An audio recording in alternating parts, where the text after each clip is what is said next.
ভোটের মুখে ফের বাজেয়াপ্ত টাকা। এফএসটির অভিযানে মানকাচুর থেকে উদ্ধার 4,15,000 টাকা। বাগপাড়া থেকে 1,88,000 এবং মিরজুমালা থেকে উদ্ধার 1,26,000 টাকা। আদর্শ আচরণবিধি ভাঙার অভিযোগে বাজেয়াপ্ত করা হয়েছে টাকা। গোটা জেলা থেকে এখনো পর্যন্ত 6 লক্ষ টাকা বাজেয়াপ্ত করা হয়েছে।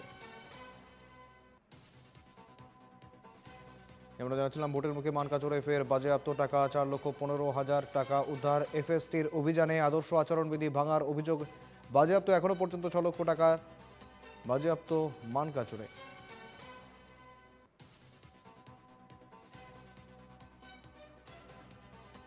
সঙ্গে রয়েছেন প্রতিনিধি কবির মণ্ডল, জানবো আরো বিস্তারিত।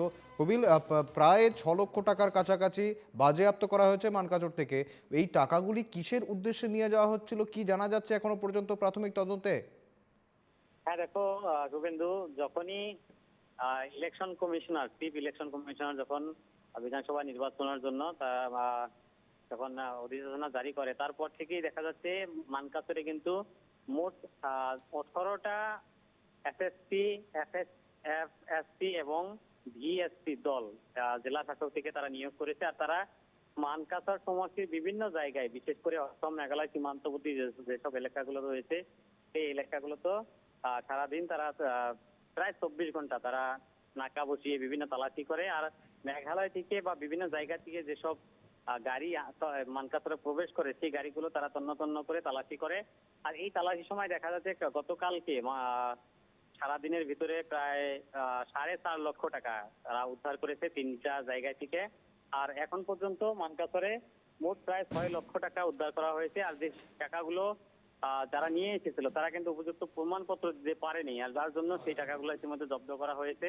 সেটা নিয়ম রয়েছে, 50,000-এর বেশি যদি কেউ টাকা আনা নেওয়া করে তাহলে সেই টাকাগুলো জব্দ করা হয়, কিন্তু উপযুক্ত প্রমাণপত্র দিতে পারলে সেই টাকাগুলো আবারও রিটার্ন করা হবে।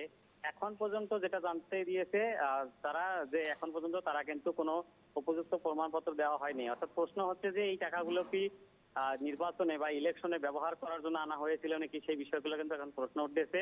আর যার জন্য এখন দেখা যাচ্ছে এই যে 18টা দল নিয়োগ করা হয়েছে তারা কিন্তু আরো অধিক কঠোর হয়েছে। তারা বিভিন্ন জায়গায় অভিযান তীব্রতর করে তুলেছে। এখনো দেখা যাচ্ছে বিভিন্ন জায়গায় তারা কিন্তু অভিযান চালিয়ে যাচ্ছে।